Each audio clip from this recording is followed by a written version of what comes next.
اللہم صلی علی سیدنا مولانا محمد مبارک وسلم صلاۃ والسلام علیک سیدی یا رسول اللہ۔ آج 6 اگست بروز جمعرات اور کتاب نام حق جو فقہ کے موضوع پہ لکھی گئی ہے تو اس کا سبق نمبر 13 فصل دوم در واجبات نماز، دوسری فصل نماز کے واجبات کے بیان میں۔ واجبات نماز ہفتس، نماز کے نمازوں کے واجبات 7 ہیں، کل 7 ہیں۔ نماز کے اندر کچھ چیزیں فرض ہیں جیسے پڑھی ہیں آپ نے، قیام، قرات، رکوع، سجود، آخری قاعدہ نماز سے فارغ ہونا، اور کچھ چیزیں نماز کے اندر واجب ہیں، ٹھیک ہے نا جی۔ تو نماز کے اندر جو چیز فرض ہے بھول کر یا عمدن اس کو چھوڑ دیا جائے تو نماز ہوتی نہیں، نماز کا اعادہ کرنا پڑتا ہے۔ اور نماز کے اندر جو چیزیں واجب ہیں تو عمل کے اعتبار سے تو یہ واجب بھی فرض کی طرح ہوتا ہے، لازم، ٹھیک ہے نا۔ لیکن فرق یہ ہے کہ اگر یہ نماز کے اندر جو چیز واجب ہے بھول کر چھوڑ دیں تو سجدہ سہو کرنے سے وہ نقصان پورا ہو جاتا ہے، تلافی ہو جاتا ہے۔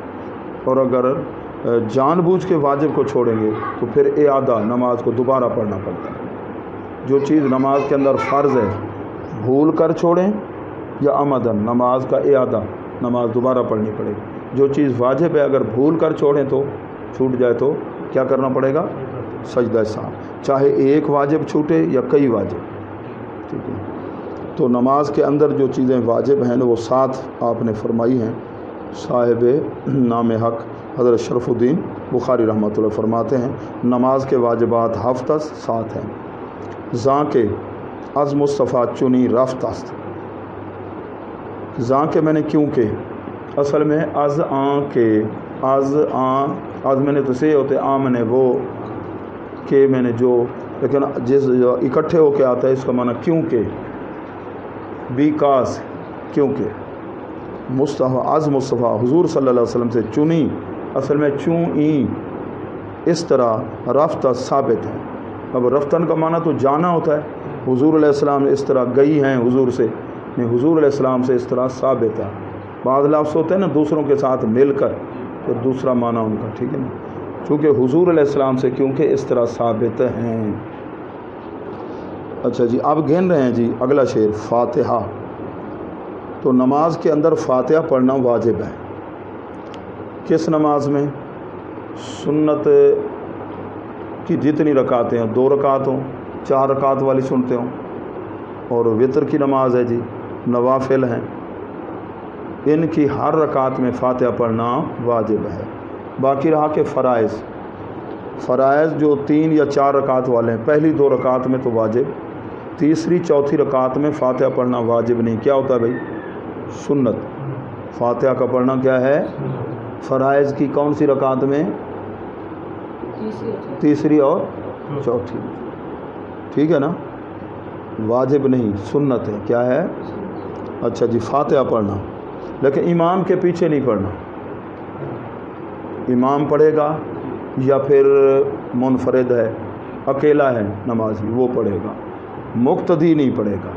فقہ حنفی کے مطابق مقتدی کو پڑھنا، ٹھیک ہے نا، وہ جائز نہیں ہے، ممانعت ہے۔ اچھا، ضم سورہ قرآن نمبر 2، قرآن مجید کی صورت کا ملانا فاتحہ کے ساتھ۔ کتنی بڑی صورت ہونی چاہیے؟ ہماری فقہ کی کتابوں میں ہے کہ ایک کم از کم کتنی قرات، ایک آیت پوری ہو، ٹھیک ہے نا، یا 3 چھوٹی آیتیں۔ اور اس میں مالا بدھ جو فارسی کے اندر فقہ کی کتاب ہے، قاضی ثناء اللہ پانی پتی رحمۃ اللہ علیہ، وہ سورت کوثر کی مثال بھی انہوں نے دی ہے، سورت کوثر کی بھی۔ تو بہرحال باقی رہا کہ سنت طریقہ، صبح کی نماز، ظہر کی نماز، تو وہ طوال مفصل، قصار مفصل، اوساط مفصل، میعین، ٹھیک ہے نا۔ آج کل ہماری مساجد میں جو نماز پڑھائی جاتی ہے وہ جتنا سنت طریقہ ہے نا قرات کا، تو اکثر نمازوں میں وہ نہیں ہوتا، تھوڑی پڑھی جاتی ہے۔ مقتدی بھی سست، امام بھی سست ہو گیا ہیں۔ اگر وہ پوری اسی طرح پڑھی جائیں تو مقتدی کہیں گے بس جی اس امام نے تو تھکا دیا، ٹھیک ہے نا. جو فقہ کی کتابوں کے اندر یا حدیث کے اندر جو طریقہ کار ہے، صبح کی نماز میں کتنی آیات ہونی چاہیے، ظہر کے اندر، عصر کے اندر، مغرب کے اندر ویسے ہے کہ لم یکن سے آخر تک، ٹھیک ہے نا سی. تو ایسی بے صورت حجرات سے لے کر کہاں تک، کس صورت تک، وہ 3 ہیں: طوال مفصل، اوساط مفصل، قصار مفصل. وہ نور الازا کے اندر آگے آئے گا، ٹھیک ہے نا. ادھر وہ باس نہیں ہے. تو آپ پڑھ رہے کہ فاتحہ پڑھنا کیا ہے؟ سورت کا ملانا واجب ہے. اچھا، در دوئی اب آگے بتا رہے ہیں. اول پہلی 2 رکعتوں میں دوئی اول از فریضہ فرض کے اندر بے خاں تو پڑھ. بے خاں مصدر کون سا ہے؟ خاندن. بے خاں امر کا صیغہ ہے. فرضوں کی پہلی 2 رکعت میں، ٹھیک ہے نا، قرآن کی سورت ملانا یہ بھی واجب ہے جی، ٹھیک ہے نا. یا 3 چھوٹی آیتیں یا 1 بڑی آیت. لیک اندر تطوع و سنت، یہ اس وہم کو دور کر رہے ہیں. یہ تو فرضوں کے اندر ہے نا پہلی، یہ سنتے 4 ہیں، تو پھر یہ نہ سمجھ لینا کہ پہلی 2 رکعت میں واجب ہے تو باقی میں سنت ہے. فرما رہے ہیں لیکن اندر تطوع، نفل تطوع اور سنتوں میں سورت با فاتحہ مکن زنت. اچھا، زنت بھی ہے، ضمت بھی ہے. ہاں آگے ایک مسئلہ بیان کر رہے ہیں. اچھا، سورت فاتحہ کے ساتھ، اچھا سورت کو فاتحہ کے ساتھ ملانے میں بخیلی نہ کر. زنت کا لفظ ہے، ادھر ضمت ہے، ضم میں نے ملانا. ہاں ضم میں نے تو کیا ہوتا ہے، ادھر ہے کہ بخیلی نہ کر. کیا مطلب؟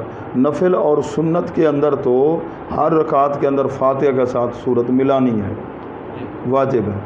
بخیلی نہ کر، بخیلی نہ کر. ادھر کیا لکھا ہوا ہے دکھائیں کتاب ذرا. اچھا بکون ہے نا، ادھر ہے مکن. مفہوم دونوں کا ٹھیک ہے. ادھر ہے بکون ضمت، جہاں ضمت ہے تو بکون ہے، اور جہاں زنت ہے بخیلی تو مکن ہے، نہ کر، بخیلی نہ کر. مفہوم ایک ہی ہو گیا. اچھا جی، کا آخرین چوام والی باشد، کیونکہ جو سنتے ہیں نوافل ہیں، 4 رکعت پڑھ لو، 4 سنتے ہیں، ان کی آخری 2 رکعتیں فرضوں کی پہلی 2 رکعت یا ان کی پہلی 2 رکعتوں کی طرح ہیں. جیسے ان کی پہلی 2 رکعتوں میں فاتحہ کے ساتھ سورت ملانا واجب ہے، تو تیسری 4تھی رکعت میں بھی فاتحہ کے ساتھ سورت ملانا واجب ہے. سورت فاتحہ کے ساتھ کریم باشد، کریم ملی ہوئی ہو، کریم. اچھا جی، در بلندی بلند باید خواند، بلندی میں بلند پڑھنا چاہیے. جو نمازیں جاری ہیں، جو چھاؤں کے نیچے ہیں، تاریکی میں، صبح کی نماز، مغرب عشاء، 3 نمازیں، یہ کیا نمازیں ہیں؟ جہری. ان میں جہری بلندی میں بلند پڑھنا چاہیے. جو جہری نمازیں ان میں بلندی سے، یہ واجب ہے. آنچے پست است، وہ جو سری نمازیں ہیں ان میں پست باید خانے. تو وہاں جو ہے نا نمازیں جیسا ظہر عصر کو یہ نماز قرآن مجید اونچا پڑھا جاتا تھا نا، تو کافر گالیاں دیتے تھے، بے ادبی کرتے تھے. حکم ہوا، یہ اسرار الاحکام ایک رسالہ لکھا ہے، رسائل نعیمیہ ایک کتاب، اس میں 8 رسالے، مفتی احمد یار خاصب رحمۃ اللہ، اس میں اسرار الاحکام بھی ایک رسالہ ہے. اس میں وہ سوال کرتے ہیں پھر جواب، اس کی کیا وجہ ہے جی، اس کی کیا وجہ ہے، اس میں حکمت کیا ہے، اس میں اس طریقے سے. تو وہاں یہ کہ 2 نمازوں میں آہستہ، باقی 3 میں اونچی آواز سے کیوں پڑھتے ہیں؟ وجہ کیا لکھی ہے؟ 2 نمازوں کے بعد یہ کافر مشرک پھرتے رہتے، مسلمان اونچی آواز سے پڑھتے تو یہ گالیاں دیتے. حکم ہو آہستہ پڑھیں. باقی مغرب عشاء، مغرب کو یہ اپنا کھانا کھانے میں مصروف ہو جاتے، عشاء کو یہ منحوس سو جاتے، صبح بھی سوئے ہوتے تھے، ٹھیک ہے نا. ان کے لیے یہ اونچی آواز سے پڑھو. تو بلند جو جہری نمازیں ان میں اونچی آواز سے پڑھنا چاہیے. آنجے پست پس سمجھ تو نا، پست نیچے آہستہ. اور جو سری نمازیں آہستہ جن ان میں آہستہ پڑھنا چاہیے. 2 نمازوں میں آہستہ، 3 میں قعدہ اول. اگر اکیلے پڑھ لے ہو تو پھر اونچی آواز سے پڑھ سکتے ہو، واجب نہیں پڑھ سکتے. امام کے لیے تو واجب ہے، ٹھیک ہے نا. قعدہ اول از وجوبات است، پہلا قعدہ سمجھتے ہو 2 رکعت کے بعد بیٹھنا تحیات، اس کو قعدہ کہتے ہیں. تو 3 یا 4 رکعت والی نماز و قاعدے کتنے ہوں گے؟ 2 ہوں گے. تو حیرت الفقہ ایک رسالہ تھا اس میں کہ 3 فرض ہیں نا مغرب کے، اس میں 9 تحیات بھی ہو سکتے ہیں. وہ کون سی صورت بنے گی؟ 9 تحیات. ایک شخص ہے اس نے 2 رکعت نماز پڑھی ہے لیکن 20 سجدے کی ہیں، ایسا بھی ہو سکتا ہے. فقہا کی محنت مسائل، ٹھیک ہے نا. کتنے سجدے؟ 20 سجدے. بے اس اللہ کے بندے نے پورا قرآن ہی مکمل کر دیا 2 رکعت میں. اب 14 سجدے ہیں تو سجدہ تلاوت 14 وہ ہو گئے، 4 ہو گئے جی، 14 اور 4 18. اور اس میں کوئی واجب ترک ہو گیا تو سجدے 2 کیے، سجدہ صاحب کتنے ہو گئے؟ 20 سجدے. ٹھیک ہے نا، سمجھے کہ نہیں سمجھے؟ 2 رکعت میں کتنے سجدے؟ اور حیرت الفقہ ایک تو شروع میں بڑا شوق ہوتا تھا، جیسے یہ نام ہے کیسے ایک رسالہ، اس میں حیرت الفقہ، حیرت والے مسئلے جی، وہ سوال جواب، یہ کیسے ہو سکتا ہے، یہ کیسے ہو سکتا ہے جی. 3 ہیں جی، ساتھ ہی کھانا کا ایک کے لیے حرام ہے، ایک کے لیے مکروہ تحریم، ایک کے لیے حلال ہے، وہ کیسے جی؟ پھر جواب دیا جی. لیکن سارے آج ہی تو نہیں بتاؤں گا. ٹھیک ہے نا. قاعدہ اول از وجوبات، حیرت الفقہ. پہلا قاعدہ وجوبات میں سے ہے، بعض در آخری تحیات. پھر آخری قاعدہ میں التحیات ہے، آخری قاعدہ میں التحیات، یہ بھی واجب ہے. پہلے میں التحیات کیا ہوگا؟ پھر تشہد پڑھنا. ہاں پہلا قاعدہ انہوں نے کہا، پھر آخری قاعدہ در آخری تحیات التحیات. اچھا، نیز در وتر شد قنوت ایام، نیز نماز وتر میں قنوت ظاہر ہے. ایام نے ظاہر کیا مطلب؟ قنوت، دعائے قنوت کا پڑھنا واجب ہے. دعائے قنوت اگر نہ آتی ہو تو پھر کیا پڑھے؟ یاد کرنا چاہیے، سورۃ اخلاص نہ پڑھے، کیونکہ یہ دعا کے قائم مقام دعا ہی ہوگی. ربنا آتنا پڑھ لے، رب اغفر لی پڑھ لے، یعنی جو دعا کے معنی میں جملہ ہو نا وہ پڑھ سکتا ہے. قل هو اللہ احد، اس میں تو توحید کا ذکر ہے. دعا ٹھیک ہے نا جی. ہاں اس میں دعا کی نیت سے وہ جملہ جو ہے نا، وہ جملہ خاص پوری فضول ہے. فاتحہ میں تو دعا نہیں ہے نا، اہدنا الصراط المستقیم ہے. دعا کی نیت سے حضرت ابن عباس سے روایت ہے، جنازے کے اندر پڑھ سکتے ہیں. وہاں بھی تو ضرور پڑھتے ہیں نا، ضروری فاتحہ جنازے کے اندر. احناف کے نزدیک ہاں دعا کی نیت سے، دعا کی نیت. ہاں نیز در وتر شد قنوت، یا نیز وطروں میں قنوت ظاہر ہے، یہ بھی واجب ہے. دعائے قنوت کا پڑھنا واجب ہے. ٹھیک ہے نا. وہ بچیاں کٹھیاں تھی گئیں، جو ڈاڈی اماں نانی اماں اج مول صاحب تقریر کی تھی، آ کے کوئی وطراں دی نماز دعا قنوت ہی پکاونی، وہ پڑھنی پوندی. تو ول سا کو سمجھاؤ تے نانی ڈاڈی کیا آکھا، یہ قنوتڑیاں منوتڑیاں ہون آ گئی سارے زمانے کہنا، یہ قنوتڑیاں منوتڑیاں ہون آ گئی. نیز در وطر شد قنوت ایام، وطروں میں ٹھیک ہے نا نماز، سمجھے نا.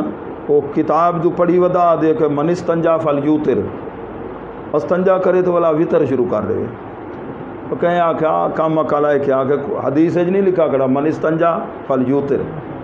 اللہ دے بندے دا مانا بیا بن دے، جڑا استنجا کرے ڈھیلے تاک استعمال کرے. وطر دا مانا تاک ہے، یہ نہیں جو تو وطر شروع کیتی کرے. ٹھیک ہے نا. نیز در وطر شد قنوت ایام، بعض تعدیل جملہ ارکان. پھر تمام ارکان جو ہے نا نماز کے، ان میں تعدیل کا مطلب کیا ہے؟ ان کو صحیح طریقے سے ادا کرنا. تعدیل ارکان مطلب آپ نے ایک سجدہ کیا تو یہ نہیں جو سجدہ ہی تھوڑا جا کر دیتے ای میں سیر چاہ دے ولا درپتا ہوئے تلے یہ ٹھونگے مارن ککڑ والے، ای نہیں کرنا. پیچھا تھی بہو جسم دا ایک ایک جوڑ ٹھیک ہے نا، آزاد صحیح اپنی حالت میں، پھر اس کے بعد سجدے میں جاؤ. رکوع میں کھڑے ہو، یہ نہیں تھوڑا جائیں تو ولا تلے گیا پہ ہی نا، سیدھے. ٹھیک ہے نا. ہاں پھر اس کو کیا کہتے ہیں؟ قوما، اچھے طریقے سے کھڑے ہو جائیں. یہ تعدیل ارکان کیا کہتے ہیں اس کو؟ امام شافعی صاحب کے نزدیک تعدیل ارکان فرض ہے، ہمارے نزدیک واجب ہے. حدیث پاک میں بخاری شریف کے اندر ہے ایک صاحب کو آپ نے دیکھا ہو نماز جلدی سے، پھر وہ آئے سلام کیا، آپ نے فرمایا صلی فإنک لم تصلی، جا نماز دوبارہ پڑھ، تو نے نماز نہیں پڑھی۔ وہ گیا پھر اسی طرح ٹھک پک، پھر آیا سلام کیا، آپ نے فرمایا صلی فإنک لم تصلی، تو نے نماز نہیں پڑھی۔ 2-3 مرتبہ آیا، پھر آپ نے اس کو طریقہ سمجھایا۔ یہاں سے ہمارے احناف نے یہ مسئلہ لیا کہ تعدیل ارکان کیا ہے، واجب ہے، ٹھیک ہے نا۔ امام شافعی رحمۃ اللہ علیہ کے نزدیک تعدیل ارکان فرض ہے۔ پھر تعدیل جملہ ارکان، تمام ارکان کے اندر کیا ہے، تعدیل، سمجھے ہوئے نا۔ اچھا، لیک در عید واجب افزائد، لیکن عید کی نماز میں واجب بڑھ جاتے ہیں، افزودن سے ہے، افزائش نسل، ٹھیک ہے نا، افزودن۔ زاں کے تکبیر عید میں باید، اس لیے کہ عید کی تکبیریں بھی ضروری ہیں۔ کتنی تکبیریں ہوتی ہیں؟ 3 پہلی رکعت میں، 3 دوسری میں، 3 اور 3 6، ٹھیک ہے نا۔ وہاں بھی کچھ زیادہ وہ کر لیتے ہیں، تکبیریں زیادہ پڑھتے ہیں، شیعہ کا وہ بھی ایسے۔ ہمارے ہاں کتنی؟ 3 اور 3 6، یہ تکبیریں کیا ہیں، واجب ہیں عید والے دن۔ اور مسئلہ آگے پڑھو گے سجدہ صاحب کے بارے میں کہ اگر واجب نماز کا رہ جائے، نماز کے اندر جو چیز واجب ہے، آمدن یا سہون، بھول کر بتائیے، سہون، اگر آمدن کوئی واجب کو ترک کرے پھر کیا کرے؟ نماز کا اعادہ کرے، نماز کا۔ تو آج 7 چیزیں کیا پڑھی ہیں، ایسے یاد کر کے آنا، فاتحہ پڑھنا، سورت ملانا، جہری میں جہر سے، سری میں، اچھا اور کیا ہے جی، پہلا قاعدہ تشہد ہو گیا جی، اچھا اس کے بعد جی نماز وتر کے اندر قنوت پڑھنا جی، ٹھیک ہے نا، تکبیرات عیدین، چوں واجب نہ دانی شوی در خطر، فزتن لکتن جسر، فزتن تقتن لکتن جسر، چوں فرائض نہ دانی شوی در کلک، اججسن وکن تککن رسک، چوں سنت بدانی شوی مقتدا، روسن تبتن تستن ددا، ٹھیک ہے نا جی۔ یہ بھی پھر یہ مخفف ہے، پھر آپ کو یہ یاد کروائیں گے، ہمیں حضور فیض ملت استاد محترم نے یاد کروائے تھے، ہم نے خوش خطی طریقے سے تختیوں پر بھی لکھا تھا، یہ پھر تمہیں یاد کروائیں گے، ٹھیک ہے۔ یہ 3 شعر ہیں، انشاءاللہ فی سبیل اللہ یاد کروائیں، سمجھے ہو، یہ فی سبیل اللہ یاد کروائیں، جزاک